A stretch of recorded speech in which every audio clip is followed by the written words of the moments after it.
الحمدللہ رب العالمین والصلاة والسلام علی سید المرسلین وعلی آلہ واصحابہ اجمعین وعلی کل من تبعہم بإحسان الی یوم الدین، اما بعد۔ عزیز طلبہ و طالبات، السلام علیکم ورحمۃ اللہ وبرکاتہ۔ امت مسلمہ نے قرآن کریم میں جتنی زیادہ اہمیت دی ہے آخری پارے کو، وہ کسی سے ڈھکی چھپی نہیں ہے۔ جو کوئی قرآن کریم حفظ کرنا چاہتا ہے یا اس کو ناظرہ پڑھنا چاہتا ہے یا وہ کسی بھی مسجد میں جاتا ہے نماز پڑھنے کے لیے، تو اسی پارے کی صورتوں میں سے اس کو سننے کو پڑھنے کو ملتا ہے۔ تو اس لیے ہم نے اپنے جو سلسلہ ہے لیکچرز کا، اس کا آغاز بھی سورۃ النبأ سے کر رہے ہیں، آخری پارے سے کر رہے ہیں۔ اور یہ آخری پارہ ہمارے ہاں یونیورسٹی میں جو سیمیسٹر کی ترتیب ہے اس میں بھی اسی سے آغاز ہے، اور ڈپلومہ ترجمہ قرآن کورس میں بھی اسی سے آغاز ہے، تو اس لیے ہم اپنے ان لیکچرز کو اسی سے شروع کر رہے ہیں۔ سورۃ النبأ سے پہلی سورت ہے سورۃ المرسلات۔ سب سے پہلے ہم یہ دیکھتے ہیں کہ اس سورت میں اور پچھلی سورت میں کیا مناسبت ہے۔ سورۃ المرسلات میں ان لوگوں کی تردید کی گئی ہے جو قیامت کو جھٹلاتے ہیں، اور سورۃ النبأ میں بتایا گیا ہے کہ قیامت کا انکار کرنے والے اور اس میں شک و شبہ کرنے والوں کو عنقریب اس کی حقیقت کا علم ہو جائے گا۔ سورۃ المرسلات میں قیامت کے روز کو جھٹلانے والے ہیں، ان کے لیے ہلاکت و تباہی سے ان کو ڈرایا گیا ہے۔ سورۃ النبأ میں سرکش اور نافرمان لوگوں کا ٹھکانہ جہنم بتلایا گیا ہے۔ مزید یہ ہے کہ سورۃ المرسلات اور سورۃ النبأ دونوں میں متقین، اللہ تعالیٰ سے ڈرنے والوں کے لیے جنت کی ابدی نعمتوں کا ذکر فرمایا گیا ہے۔ یہ صورت نبی کریم صلی اللہ علیہ وسلم پر آغاز وحی کے بعد مکی زندگی کے ابتدائی دور میں نازل ہوئی۔ اس صورت میں قیامت کے آنے کی خبر دی گئی ہے، جس کے بارے میں لوگ اختلاف کر رہے تھے، اور قیامت کے واقع ہونے کے دلائل دیے گئے۔ لوگوں کو کائنات میں موجود اللہ تعالیٰ کی مختلف نشانیوں اور قدرتوں کے ذریعے یہ سمجھایا گیا ہے کہ جو اللہ سبحانہ و تعالیٰ اتنی بڑی کائنات بنا سکتا ہے، وہ انسان کو دوبارہ بھی زندہ کر سکتا ہے۔ پھر قیامت کی کیا ہولناک منظر کھینچا گیا۔ اس دن اچھے اور برے لوگوں کا انجام سامنے آ جائے گا۔ یہ بھی بتایا گیا ہے کہ آخرت میں کوئی اللہ سبحانہ و تعالیٰ کی مرضی کے بغیر کسی کی سفارش نہ کر سکے گا۔ ہاں، اللہ سبحانہ و تعالیٰ کے اذن سے مقربین بارگاہ الہی میں ان کی جو شفاعت ہے وہ قبول ہوگی۔ سورت کے آخر میں برے انجام پر کافروں کی اس حسرت کا ذکر ہے کہ کاش وہ آخرت میں دوبارہ زندہ نہ کیے جاتے۔ اب ہم آتے ہیں سورت کی طرف۔ اعوذ باللہ من الشیطان الرجیم، بسم اللہ الرحمن الرحیم۔ عما یتساءلون، وہ آپس میں کس چیز کے بارے میں سوال کرتے ہیں۔ عن النبأ العظیم، اس عظیم خبر کے متعلق، یعنی قیامت کی خبر کے متعلق وہ آپس میں سوال کرتے ہیں۔ الذی ہم فیہ مختلفون، جس کے بارے میں وہ اختلاف کرتے ہیں۔ مشرکین مکہ آپس میں اختلاف کر رہے تھے، قیامت کے بارے میں اختلاف کر رہے تھے۔ بعض کہتے تھے کہ مرنے کے بعد کوئی زندگی نہیں، دنیا کی زندگی ہی اصل زندگی ہے۔ ان کے نزدیک مرنے کے بعد دوبارہ زندہ ہو جانا ناممکن تھا۔ اور النبأ کہتے ہیں اہم خبر کو، اور وہ یہ خبر تھی کہ قیامت واقع ہوگی، موت کے بعد دوبارہ زندہ کیا جائے گا، اعمال کا حساب ہوگا اور جزا و سزا دی جائے گی۔ کلا سیعلمون، ہرگز ایسا نہیں، وہ عنقریب جان لیں گے۔ کیا چیز جان لیں گے؟ قیامت کی حقیقت۔ وہ جان لیں گے قیامت کے قائم ہونے کو۔ ثم کلا سیعلمون، پھر ہرگز ایسا نہیں، وہ عنقریب جان لیں گے۔ کیا جان لیں گے؟ دوبارہ زندہ کیے جانے کو جان لیں گے۔ اور یہ جو ڈبل دفعہ بات کی گئی ہے، یہ اس بات کے اندر مزید تاکید اور زور پیدا کیا گیا ہے۔ آگے اللہ تعالیٰ فرماتے ہیں الم نجعل الارض مہادا، کیا ہم نے زمین کو فرش نہیں بنایا؟ مہادا فرش، والجبال اوتادا، اور پہاڑوں کو زمین میں گڑی ہوئی میخیں نہیں بنایا۔ اب زمین کو فرش بنایا تاکہ ہم اس پر چلیں، اس پر رہیں، اس سے روزی حاصل کریں۔ اور زمین کو فرش بنانے کا تذکرہ اس لیے کیا گیا تاکہ یہ بات ہمیں سمجھ آ جائے کہ جس اللہ تعالیٰ نے زمین کو ہمارے لیے فرش بنایا، وہ ہمیں موت کے بعد دوبارہ زندہ بھی کر سکتا ہے۔ اور جو اللہ پہاڑوں کو زمین میں گاڑ سکتا ہے، وہ قیامت بھی برپا کر سکتا ہے۔ وَخَلَقْنَاكُمْ أَزْوَاجًا، اور ہم نے تمہیں مرد عورت کے جوڑوں کی شکل میں پیدا فرمایا۔ وَجَعَلْنَا نَوْمَكُمْ سُبَاتًا، اور ہم نے تمہاری نیند کو سباتا آرام کا ذریعہ بنایا۔ جس اللہ نے انسانوں کے جوڑے مرد عورت بنائے ہیں، اسی اللہ نے دنیا اور آخرت کو بھی بنایا ہے۔ اور نیند سے انسان کی تھکاوٹ دور ہو جاتی ہے، توانائی بحال ہو جاتی ہے، اور نیند انسان کا غم اور فکر دور کر دیتی ہے، تو اللہ نے اس جیسی نعمت کو بھی بنایا۔ وَجَعَلْنَا اللَّيْلَ لِبَاسًا، اور ہم نے رات کو ڈھانپنے والا پردہ بنایا۔ وَجَعَلْنَا النَّهَارَ مَعَاشًا، اور ہم نے دن کو روزگار کا وقت بنایا۔ وَبَنَيْنَا فَوْقَكُمْ سَبْعًا شِدَادًا، اور ہم نے تمہارے اوپر 7 مضبوط آسمان بنائے۔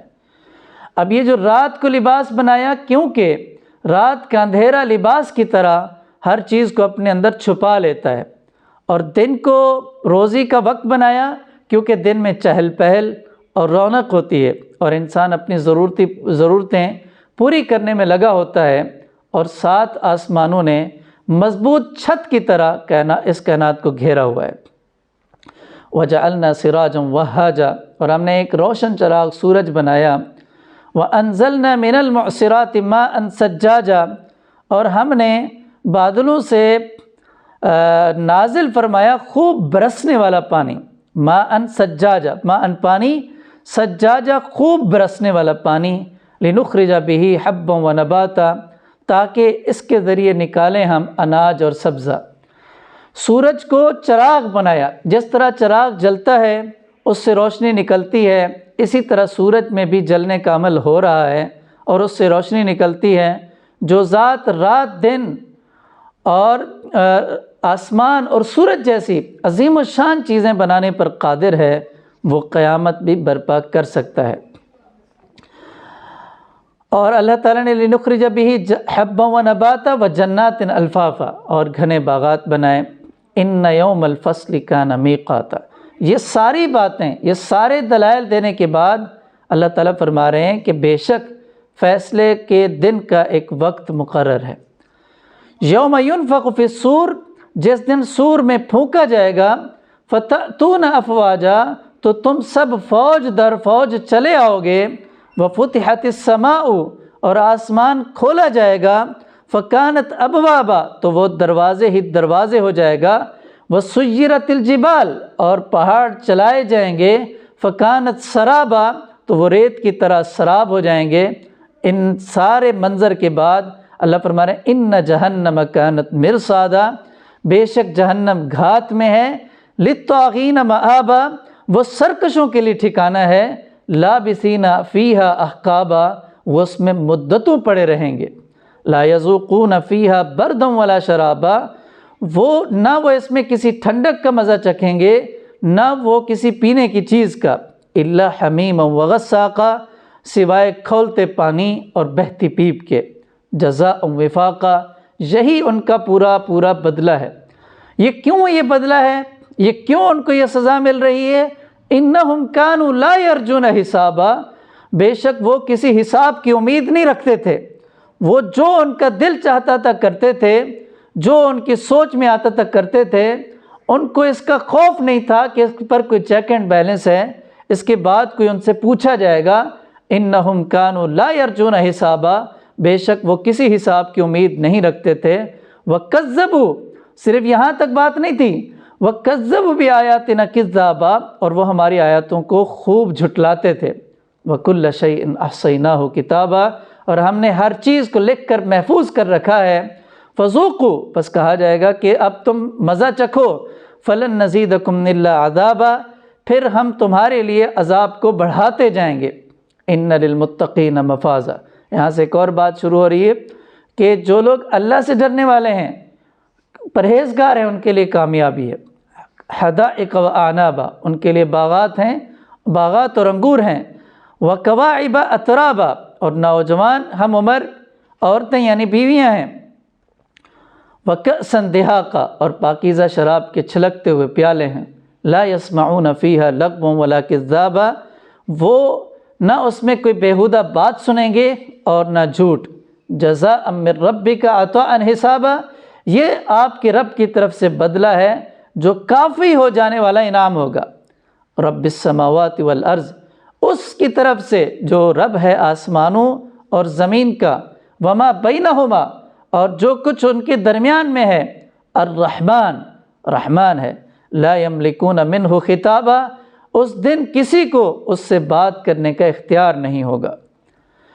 یوم یقوم الروح، جس دن روح جبریل امین والملائکہ، اور فرشتے صفا، صف باندھ کر کھڑے ہوں گے۔ لا یتکلمون، کوئی کلام نہیں کر سکے گا، الا، مگر من اذن لہ الرحمن، جس کو رحمان اجازت عطا فرمائے گا۔ وقال صوابا، اور وہ بات بھی ٹھیک کہے گا۔ ذالک الیوم الحق، یہ دن حق ہے۔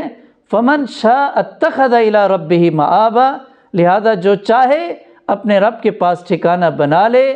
انا انذرناکم، بے شک ہم نے تمہیں ڈرایا ہے، عذابا قریبا، قریبی عذاب سے۔ یوم ینظر المرء، اس دن ہر شخص، ینظر المرء، ہر شخص دیکھے گا، ما قدمت یداہ، جو اعمال اس کے ہاتھوں نے آگے بھیجے ہیں۔ ویقول الکافر، اور کافر کہے گا، یا لیتنی کنت ترابا، اے کاش کہ میں مٹی ہو جاتا۔ اس صورت میں جو باتیں ہمیں سیکھنے کو ملیں ان میں سے یہ ہے کہ سورۃ النبأ کی آیت نمبر 1 سے 5 تک ہمیں لازماً قیامت کے دن دوبارہ زندہ کیا جائے گا، اور سورۃ النبأ کی آیت نمبر 9 سے 11 تک جو بات ہم نے سیکھی کہ اللہ سبحانہ و تعالیٰ نے نیند کو آرام، سکون، رات کو ڈھانپ دینے والا پردہ اور دن کو روزی حاصل کرنے کا وقت بنایا ہے، اور سورۃ النبأ کی آیت نمبر 6 سے 16 تک ہم نے سیکھا کہ یہ کائنات اللہ سبحانہ و تعالیٰ کی قدرت کی نشانی ہے، اور اس پر دلیل ہے کہ اللہ سبحانہ و تعالیٰ کے لیے قیامت قائم کرنا بہت آسان ہے۔ اور آیت نمبر 17، 18 اور 29 میں یہ ہمیں بات سمجھ میں آئی کہ ہمارے اعمال محفوظ ہیں اور قیامت کے دن ان کا نتیجہ ضرور نکلے گا دنیا میں۔ اور آیت نمبر 21 سے 30 تک ہمیں بات سمجھ میں آئی کہ دنیا میں اللہ سبحانہ و تعالیٰ اور اس کے رسول صلی اللہ علیہ وسلم کی نافرمانی کرنے والے آخرت میں ناکام ہوں گے۔ اور آیت نمبر 27 اور 28 میں ہمیں بات سمجھ میں آئی کہ آخرت کے حساب کی فکر نہ کرنا اور اللہ سبحانہ و تعالیٰ کی آیات کو جھٹلانا جہنم میں لے جانے والے اعمال ہیں۔ اور اسی طرح آیت نمبر 31 سے 36 تک ہمیں یہ بات سمجھ میں آئی کہ دنیا میں اللہ سبحانہ و تعالیٰ اور اس کے رسول صلی اللہ علیہ وسلم کی فرما برداری کرنے والے آخرت میں کامیاب ہوں گے۔ اور آیت نمبر 38 میں اللہ تعالیٰ نے جو بات ہمیں وہاں آیات سے سمجھ میں آئی کہ اللہ سبحانہ و تعالیٰ جنہیں اذن عطا فرمائے گا وہ سفارش کریں گے، وہ شفاعت کریں گے۔ اور آیت نمبر 40 میں یہ سمجھ میں آئی کہ قیامت پر یقین انسان میں نیکی کرنے اور گناہ سے بچنے کا جذبہ پیدا کرتا ہے۔ اور آیت نمبر 40 میں یہ بھی بات سمجھ میں آئی کہ کفار اپنے عبرتناک عذاب انجام اور عذاب کو دیکھ کر یہ حسرت کر رہے ہوں گے کہ کاش ہم اس سے پہلے مٹی ہو جاتے تو بہتر تھا۔ تو اس صورت کو پڑھنے کے بعد عزیز طلبہ اور طالبات، آپ سے درخواست ہے کہ آپ مندرجہ ذیل سوالات کو حل کریں تاکہ آپ کو دوبارہ سے صورت کو دیکھنے کا موقع ملے اور اس سے جو سیکھا ہے وہ اس کا نچوڑ سامنے آ جائے کہ کم از کم یہ صلاحیت آپ کی بن جائے کہ صورت میں بیان کی گئی اللہ سبحانہ و تعالیٰ کی کوئی 3 قدرتیں آپ بیان کر سکیں، اور اسی طریقے سے اس صورت میں بیان کیے گئے قیامت کے مناظر میں سے کوئی 3 مناظر آپ بیان کر سکیں، اور آپ کو یہ بات معلوم ہو سکے کہ جہنمیوں کے کیا جرائم اس صورت میں بتائے گئے ہیں، اور آپ کو یہ بات سمجھ آ سکے کہ صورت میں پرہیزگاروں کو کون سی نعمتیں دی جائیں گی، ان کا ذکر ہے، اور اس میں یہ سمجھ میں آ جائے کہ فرشتے جو ہے کس کیفیت میں اللہ تعالیٰ کے سامنے کھڑے ہوں گے۔ تو امید ہے کہ آج کے لیکچر میں آپ کے سامنے سورۃ النبا کا نقشہ کلیئر ہو گیا ہوگا، اور اس کے ترجمہ بھی کلیئر ہو گیا ہوگا، اور اس کو اوور ویو خلاصہ، اور اس سے جو کچھ ہم نے سیکھا اور جو کچھ ہم نے اس میں ورک کرنا ہے، کام کرنا ہے، وہ سب کلیئر ہو چکا ہوگا۔ وَأَقُولُ قَوْلِي هَذَا أَسْتَغْفِرُ اللَّهَ لِي وَلَكُمْ وَلِسَائِرِ الْمُسْلِمِينَ وَالسَّلَامُ عَلَيْكُمْ وَرَحْمَةُ اللَّهِ وَبَرَكَاتُهُ۔